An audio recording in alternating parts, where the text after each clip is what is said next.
ইনকিলাব মঞ্চের মুখপাত্র শরীফ ওসমান হাদী হত্যাকাণ্ডের দুই প্রধান অভিযুক্ত ফয়সাল করিম মাসুদ ওরফে রাহুল এবং আলমগীর হোসেনকে ভারতের পশ্চিমবঙ্গের আদালতে হাজির করা হয়েছে। ঘরে বা ইন্ডাস্ট্রিতে মেঘনা স্টার কেবলস, বিশুদ্ধ কপারের নিরাপদ কেবলস, আপনার নিরাপত্তার সঙ্গী।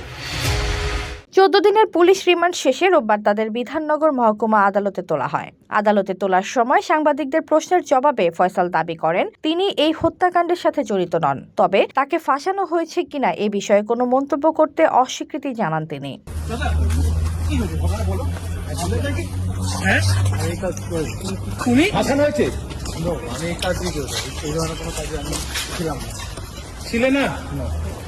HPL uPVC pipe and fittings, শক্ত, মজবুত ও দীর্ঘস্থায়ী, এক পাইপে জীবন পার। এর আগে ফয়সালকে শারীরিক পরীক্ষার জন্য বিধাননগর মহকুমা হাসপাতালে নেওয়া হয় বলে জানা গেছে। পশ্চিমবঙ্গ পুলিশের তথ্য অনুযায়ী গত 8 মার্চ বনগা এলাকা থেকে বিশেষ টাস্ক ফোর্স অভিযান চালিয়ে তাদের গ্রেফতার করা হয়।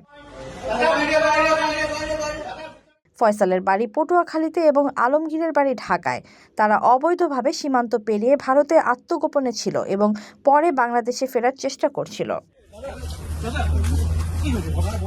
তামান্না ইসলাম তন্নি, নিউজ 24 বিডি। আমি